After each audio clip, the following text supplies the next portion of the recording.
Disculpe, ¿le puedo hacer una pregunta? Sí, claro. Estoy buscando una farmacia. ¿Hay una cerca de aquí? ¿Una farmacia? Sí, hay una no muy lejos.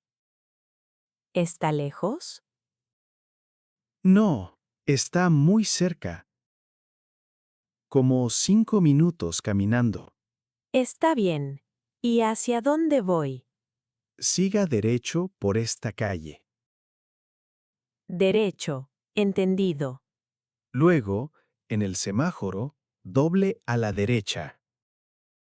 En el semáforo a la derecha. Sí, exacto. Ahí va a haber una tienda grande. ¿La tienda grande está a la izquierda o a la derecha? A la derecha. Y la farmacia está justo enfrente.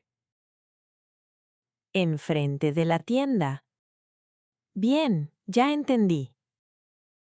No es difícil encontrarla. Ahí también hay una parada de autobús. Ah, qué bien. Eso me va a ayudar. Dice farmacia, con letras grandes.